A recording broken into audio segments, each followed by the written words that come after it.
Добрый день, друзья! Сегодня я покажу, как можно восстановить старую работу. Ее я начал очень давно, что-то мне в ней не понравилось, я ее начал стирать, остановился и благополучно забросил за шкаф, где она пролежала около 6 лет. Вот. Сегодня я покажу, как одним из способов, очень интересным, можно превратить ее в нечто другое, доработать. То есть мне ее лень дописывать, уже душа не лежит как-то вот именно к этому, хотя и можно ее доработать, это как подмалевок, это хорошая основа, хоть тут и загрязнилось немножко от моих стираний, вот. Но я попробую перевести ее в другую технику, в пунктилизм, это один из видов импрессионизма, это французская ветвь, Сера, Синьяк, Писаро вот, работали в этой технике. Вот. Что для этого нужно? Будем писать по старой краске, но тут важный момент. Ее нужно очень хорошо подготовить поверхность. То есть, возможно, отмыть. Я ее протирал мылом уже, не мылом, а ферри. Отмыл немножко, сейчас она подсохла. Вот теперь ее нужно обезжирить, возможно, даже зашкурить немножко мелкой наждачкой. Почему? Свежее масло на старое очень плохо ложится, прилипает. Адгезия прилипания очень слабая.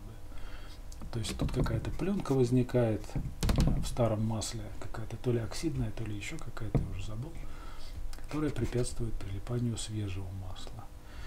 Вот. Шкурить я ее не буду, она такая уже матовая местами. Тут я ее хорошенько обезжирю ацетоном и потом смажем тройником. Итак, берем ацетон. Берем ацетон или же White Spirit. Тоже можно White Spirit, но ацетон это сделает лучше. То есть, действительно, он снимет эту пленку. Разливаем какое-то количество. Губкой хорошенько до такого скрипа характерного растираем ацетон. Вот он даже должно прихватывать. Вот она, поверхность даже скрипит. Она полностью обезжирена. Аккуратно, кстати, посматриваем на губку. Есть краски, которые даже по истечению нескольких лет может поднять, растворить White Spirit или же тем более ацетон.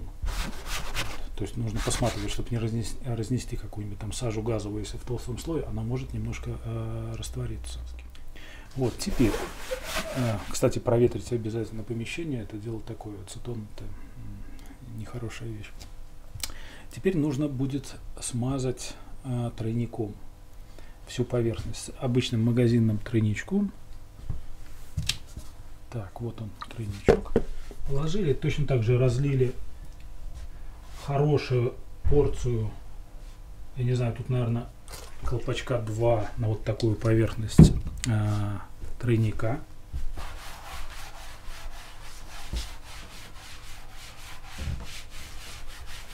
И равномерным слоем покрыли всю работу.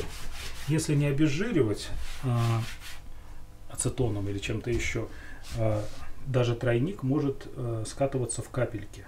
То есть обезжиривание обязательно.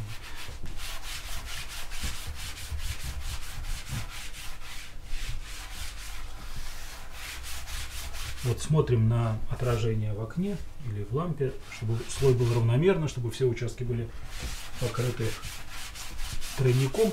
Почему тройник? Тройник нам нужен, в тройнике есть лак, около 30%.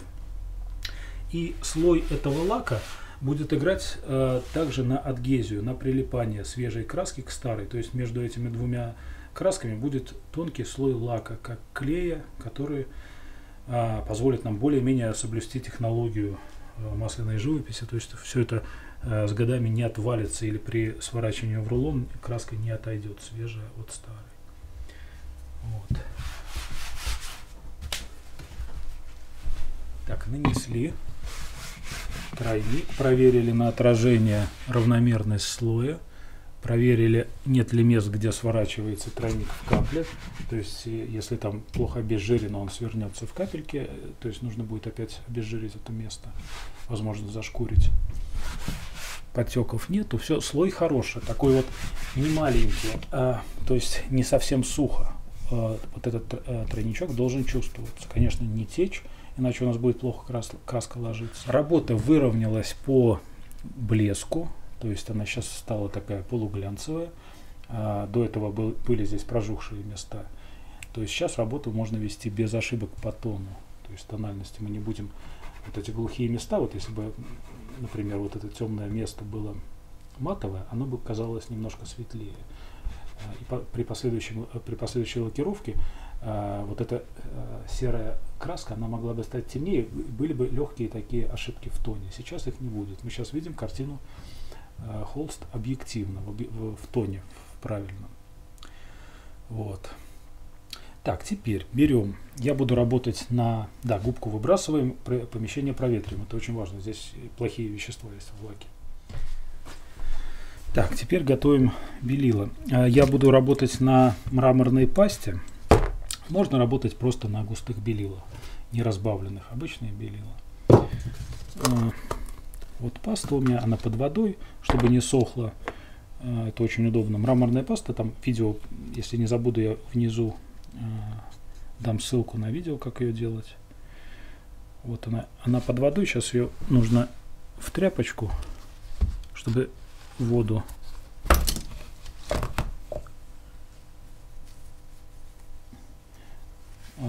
снять. Вот это количество должно хватить. Вот здесь грамм, не знаю сколько, наверное, полтюбика. Может, чуть больше.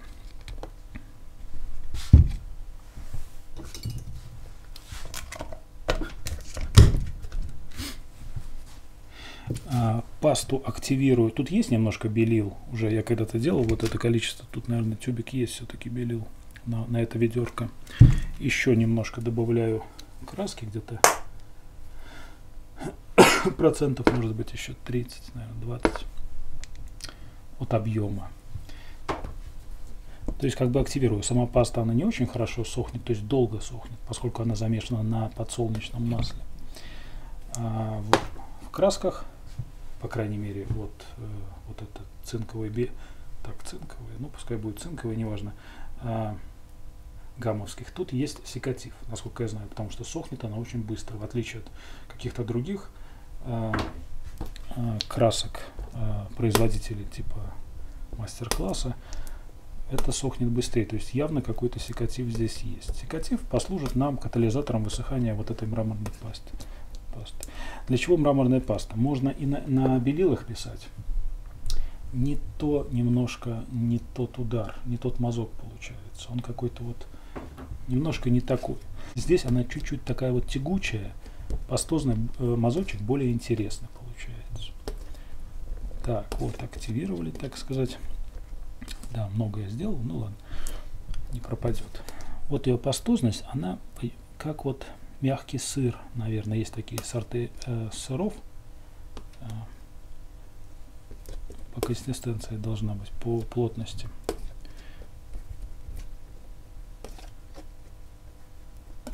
Вот даже сразу уберу в ведро, много взял.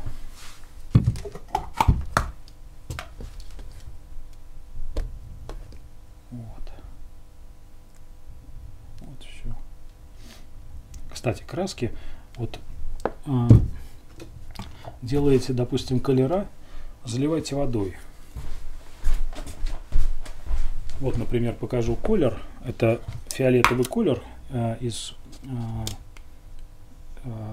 краплака розового и голубой ФЦ. Фиолетовая очень хорошая краска. Это я много делаю, ну, поскольку мастер-классы, краски очень много расходятся. Один раз намешал, забросил, положил под воду, залил водой и все. И тут вот на полгода спокойно доставай себе ножиком и рисуй. Так, работать будем щетиной. Я буду работать щетиной небольших размеров. Вот четверочки, шестерочки, ну 6-4 миллиметра. Щетинка Рублев. Хорошие очень кисточки. Это не реклама, но реально хорошие в России. Дешевые, очень износостойкие. Не трепятся вот так вот, если их специально не трепать. Так, набираем немножко мелких кисточек. Вот.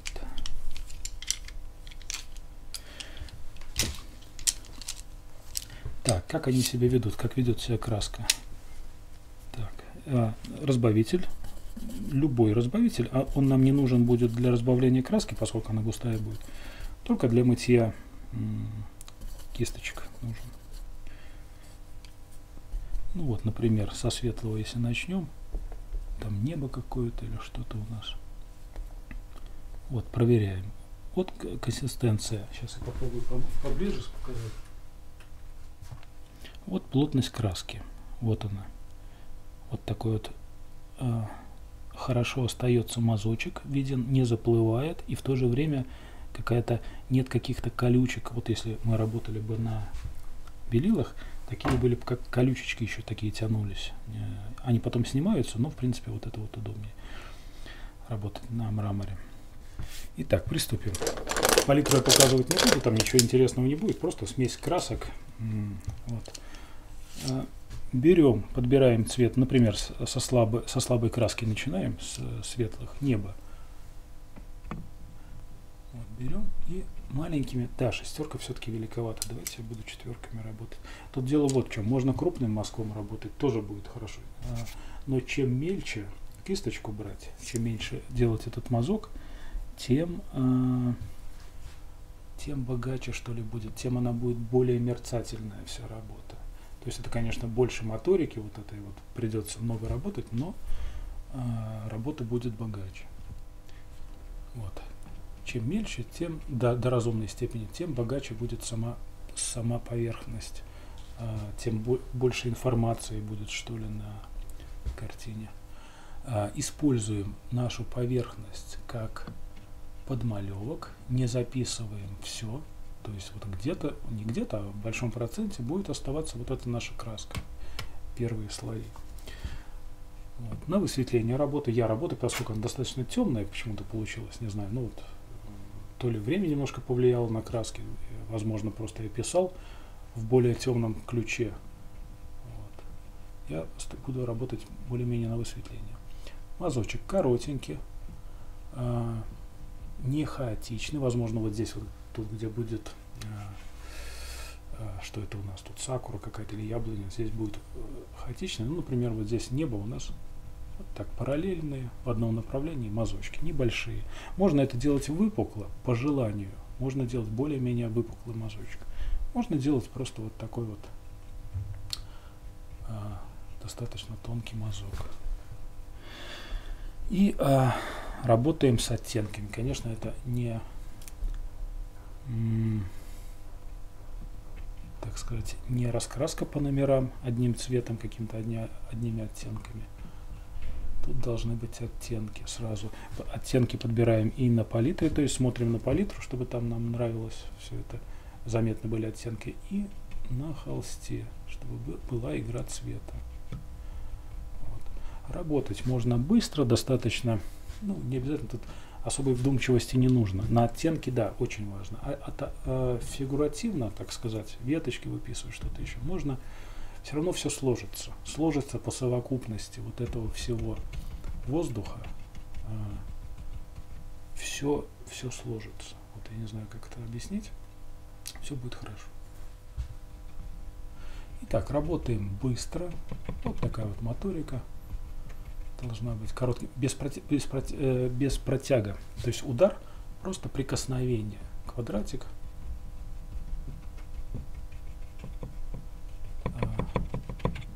Особо тут задумываться не нужно, главное прокладывать нужные оттенки в нужное место. Не очень ответственно. Мы потом еще будем объединять это в живопись, когда появятся оттенки у нас, ну, тут какие-то фиолетовые, разные. Вот такие, они между собой еще краска будет перетираться. То есть вот это розовый, например, оттенок будет перетираться с голубым, и будет получаться промежуточные оттенки. Вот. Возникнет живопись, она сама собой возникнет. Пока берем достаточно чистые, открытые цвета, так скажем, без там супер подбора оттенков, и позже мы все это миксируем еще между собой. Вот, прошло пару минут, у нас уже забит какой-то участок. Мы еще к нему будем возвращаться, то есть тут еще будет миксирование, зеленые оттенки пойдут. Пока вот так вот. Моторика быстрая, работаем тут, особо думать не нужно. О цвете нужно думать, о оттенках. Какой мазочек там остался, не так важно. И, кстати, смотрим, желательно смотреть не в мазок, то есть не фокусировать здесь взгляд, а смотреть как бы раскрытым взглядом за картину, то есть за нее, расфокусированным взглядом. Тогда нас не будет коробить какие-то вот там неточности, мы их не будем замечать, мы будем видеть цвет в целом, и это нам облегчит работу. Долго с одним цветом не работаем, например, голубой, работали там 2 минутки, берем розовый или зеленый оттенок, фиолетовый.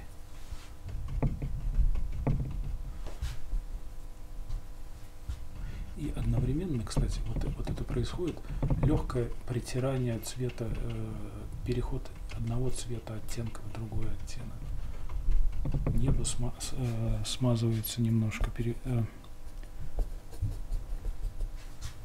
вот эти оттенки голубого, они смазываются с фиолетовым, и тем самым происходит незаметно для нас живопись. То есть вот эти два достаточно открытых цвета перетираются в третий, более спокойный, более уравновешенный и благородный оттенок.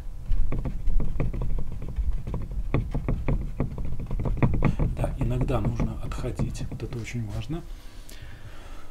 Человеческая психика такая свойство имеет, заштамповывается образ как-то, вот все может нравиться, ты работаешь долгое время, сидишь, особенно часто начинающие, я знаю, сидят, работают долго, набирают ошибок, уходят далеко вперед, потом отходят, видят что-то или по тону ошибка, или еще по чем-то, или даже вот фигуративная ошибка, что-то кривое, и потом все это приходится исправлять. Все время нужно отходить, не лениться, менять расстояние и, то есть, свежим взглядом смотреть на свою работу, оценивать. Желательно еще в зеркало смотреть, это вообще супер.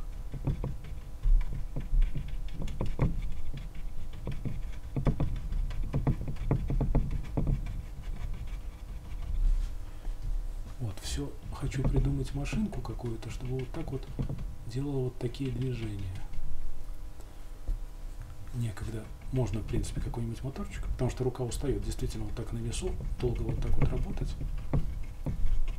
Тут мне одна студентка обещала принести что-то вибрирующее, но все не несет. Да, чтобы ускорить это дело, можно в 2 кисти работать. Смотрите, брать оттенки, 1 оттенок или 2 оттенка, вот так вот, как китайскими палочками вот этими.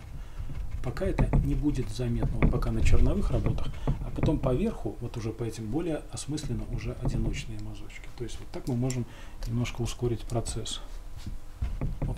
Главное, чтобы вот эта заштамповка не была видна. То есть вот 2, 2, 2, 2, 2.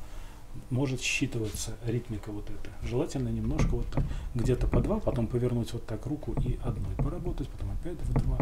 То есть вот сантиметр между ними, примерно 1,5. Так вот. Даже вот так можно вот между собой эти 2 четверочки взять под углом, под небольшим, чтобы не вот так ставить перпендикулярно, вот так вот немножко под углом, под скосом. И вот так вот. Черновую работу, так сказать, проводить.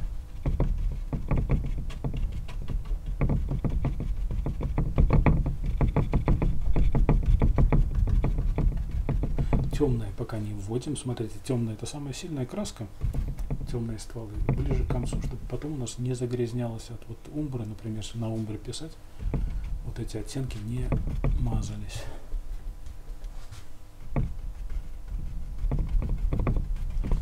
Вот смотрите, я вожу рукой, вот так, то есть веду линию, чтобы не было штампа, чтобы не было у нас вот дорожка такая получается. Можно вот так. Опять же, еще раз вернусь, можно пастозно это делать, мне это не обязательно, то есть это делать не обязательно, по желанию, можно делать выпукло, такую корпусную работу. Здесь у меня какие-то мазки более-менее там до миллиметра, где-то просто растертые такие, едва заметное количество краски лежит на поверхности.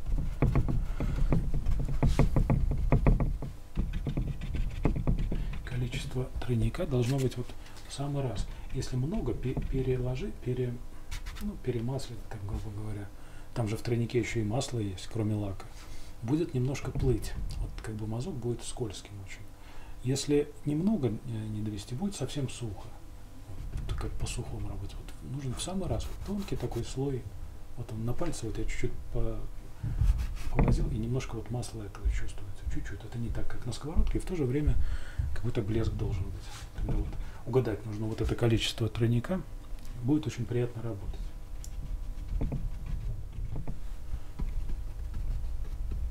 Вот, по подмалевку работать одно удовольствие. Краски не смазываются. Вот ты как взял нужный тон, и вот работаешь, разносишь его. Смазываться начнется позже, когда мы начнем уже перетирать между собой. А пока вот этот чистый цвет ты можешь разносить, не постоянно смывая эту краску, то есть он не мажется с нижним слоем. Это преимущество, огромное преимущество работы в несколько сеансов, в 2 сеанса. Вот нужный тон мне спокойно, вот я его спокойно разношу, и он не мажется в зеленый, если будь то у нас тут зеленый, зеленая свежая краска.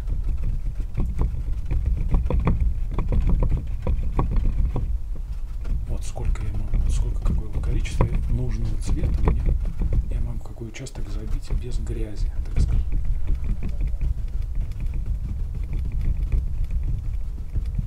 Вот тут уже пошло смешивание.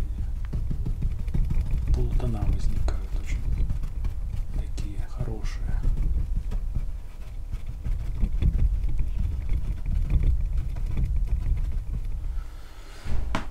Так. Палитру не показываю, но тут ничего, повторюсь, ничего необычного нет. Простые замесы, достаточно яркие. Почему яркие? Ну, во-первых, я их буду, как сказал, миксировать между собой еще.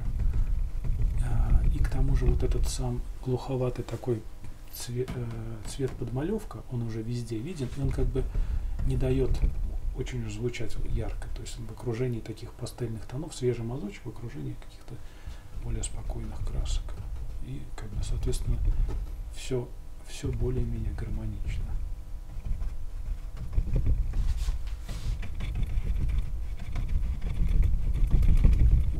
Зеленоватые оттенки. Используется зелень травяная и окись хрома. 2 зеленых краски такие хорошие, неплохие. Особенно окись хрома хороша.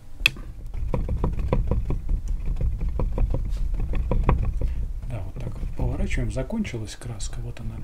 Повернули вот так обе сразу кисточки. И вот еще много было краски. Вот все, закончилось. Берем еще что-то. Да, и работаем, смотрите, такой момент, не работаем везде, вот мы разносим, работаем такими группками, группка вот такая, чтобы было вот такое не совсем конфетти разбросанное, а все-таки, чтобы была какая-то природная пластика, чтобы читалось дерево, читалась ветвь, читалось кусочек неба и так далее.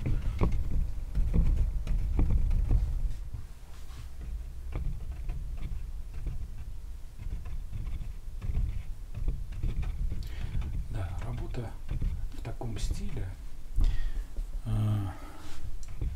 очень полезно, в таком виде импрессионизма очень полезно для начинающих, для тех, кто начинает. Она учит начинающего художника перескакивать сразу через фигуративную живопись, с которой ему, как правило, очень трудно справиться с перспективой, с формами, с чем-то еще. И главное, он учится сразу обобщать работу, обобщать в цвете, не замечать детали мелкие. Вот на что я замечаю, вот начинающий очень внимателен к деталям, причем в равной степени как к важным деталям, так и второстепенным, фоновым каким-то. Он будет травку здесь рисовать где-то на дальнем плане, веточки какие-то, которые совсем не нужны. Вот. То есть он сразу учится писать на языке живописи, настоящей, потом, когда он поймет, как работает краска, как он руки разработает, потом, конечно, спокойно можно перетекать и из нее в более такую детальную живопись. Но пока вот так вот можно начинать, всегда получается. Вот у начинающих ко мне приходит часто студент, ну, ученик, который вообще ни разу не работал маслом, ни кисточку не держал, да вообще ничего не рисовал. И вот даешь ему такое задание перевести даже с фотографии, где есть много деталей, ну там пейзаж, натюрморт, он легко перестраивается на этот язык, очень легко, незаметно. Сначала он немножко не понимает, вот как бы точки какие-то, а потом через какое-то время отходит и вот буквально видит, все, мир нарисован, картина мира понятна, она интересна, она необычна, образна и так далее. Вот такое маленькое чудо происходит с человеком. Вот. То есть начинать очень полезно работать мозгом, объединять детали, ну, в общем, в таком ключе. Вот, например, работа, не так давно писал, не сказать, чтобы совсем начинающий человек, но вот по старой работе тоже вот не очень хороший был пейзажик такой получался, просто забили мазком, человек забил, и получился вот такой вот парк, которому она очень довольна, который ей очень нравится. Вот. Можно просто, это не обязательно использовать старую работу какую-то свою, можно просто на скипидаре разместить тонким слоем пятна какие-то, пятна, как подмалевочек такой, и сразу в этот же день работать по этим пятнам мазком. Вот. За день получается у всех, всегда все получается. Вот. Да, не забываем про серый цвет, про черную краску, чуть-чуть можно добавлять, снимать насыщенность некоторым краскам, чуть-чуть их облагораживать. Вот тут серый цвет, его много в природе, серых оттенков, сероватых. На одних дополнительных красках не успокоишь. Вот, например, красным можно успокоить зеленый, но он будет слишком цветной оттенок, слишком насыщенный. А серым нейтрально успокаиваем любую краску, розовые, зеленые, синие. Вот здесь я работаю на что-то зеленое и черная краска. Немножко, главное, не перекормить. Черная краска, это, напомню, скорее специя, чем полноценная краска. Ее нужно чуть-чуть.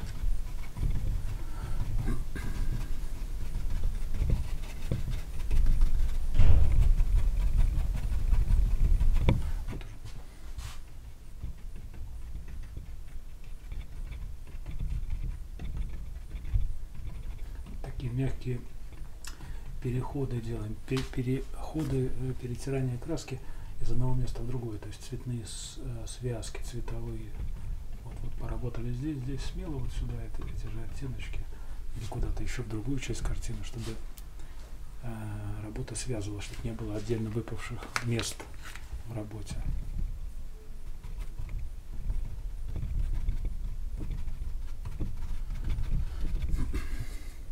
На горизонтальных поверхностях кисть лучше держать вот так вот, если двумя работать, не вот так, будет заметно вот эти симметрия, вот так друг за другом.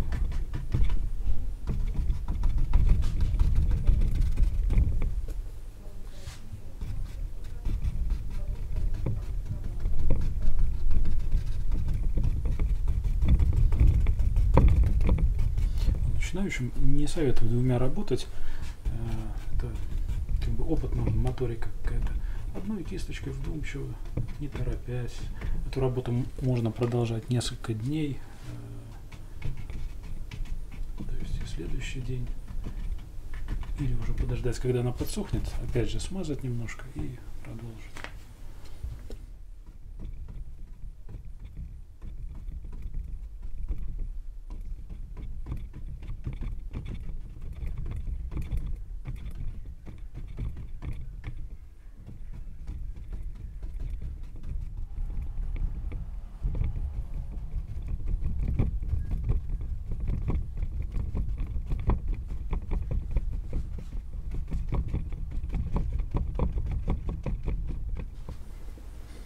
Да, особо чистые оттенки лучше замешивать ножом.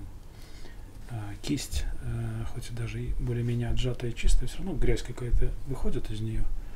И какие-то чистые оттенки мы мешаем ножиком, мастихином.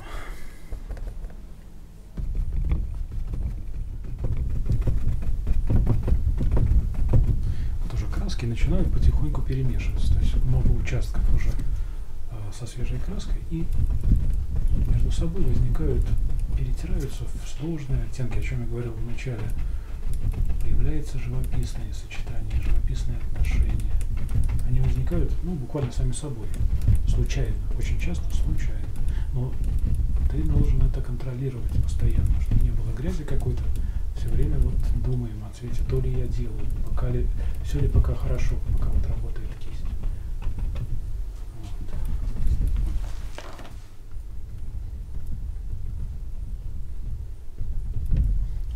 Перехожу к более светлым оттенкам, то есть уже максимально это почти белило окрашенный, в данном случае лимонкой какой-то. Повышаю контрасты. Контрасты здесь смазаны. Я напомню, я ее снимал ножиком, видимо, картину эту. Немножко загрязнения были, такой средний тон получился работы. Мы сейчас повышаем контрастность, тональную контрастность и температурную в том числе. Напомню, есть два вида контрастности основных. Основная — это тональная контрастность, темная, светлая, и температурная контрастность, теплая, холодная.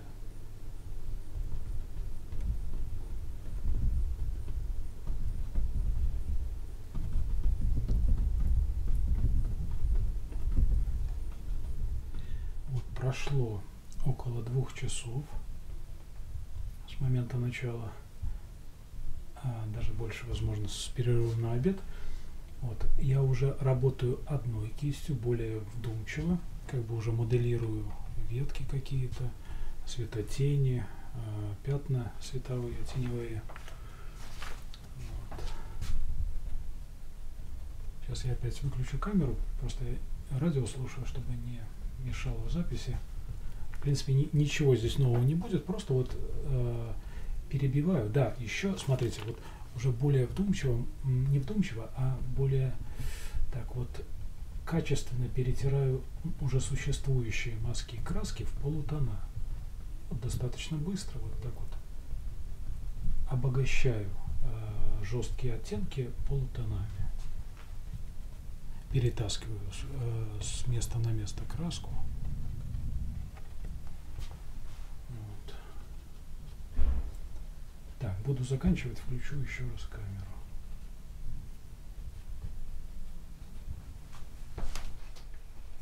Итак, я продолжаю работу. Это уже следующий день. Вчера я проработал порядка 3 часов над этой работой. Немножко раньше ушел, чем рассчитывал. Решил продолжить сегодня работу. Вот краска уже начала кое-где подсыхать. Вот что с палитрой стало. Я палитру не убирал. В тонких слоях уже краска немножко подгустела. Вот так где-то даже уже и высохла. Да, вот уже схватилась. Паста еще свеженькая. И можно работать. Краски на полотне уже начали густеть. В тонких слоях уже вообще, наверное, стала краска.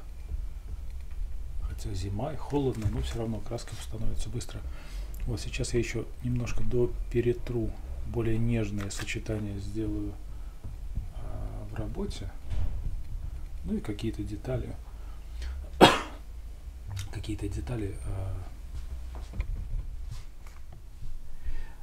Ну вот буду, наверное, заканчивать.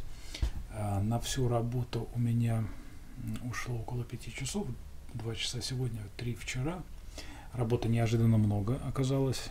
Напомню, и размер большой, тут метровая картина. Хоть я и работаю очень быстро, но все равно вот я считаю, что она еще не завершена. Возможно, я к ней еще вернусь когда-то. Вот. Да, хочу сказать, что вот уже последний час я, наверное, работал мелкой кисточкой, синтетикой небольшой. Просто захотелось создать мазки немножко вот меньшего размера, не монотонно одинакового размера 4 миллиметра, там 3-4, а какие-то немножко, чтобы отличалось. Именно из-за того, что чтобы избегнуть монотонности вот этой. Вот. К классическому пуантилизму, возможно, это уже не имеет, мало имеет отношения, но к импрессионизму как таковому это относится в полной мере. Так что и вы, если у вас также завалялось где-то за диваном, за шкафом старые картины, которые вам уже что-то не очень хочется дорабатывать, попробуйте решить вот в таком ключе. Поверьте, все получится, может быть, больше времени уйдет, но получится все. Причем в любая вещь, включая портрет, тоже будет хорошо смотреться, тоже имеет решение вот такое вот. Ну а на сегодня все, до свидания, удачи.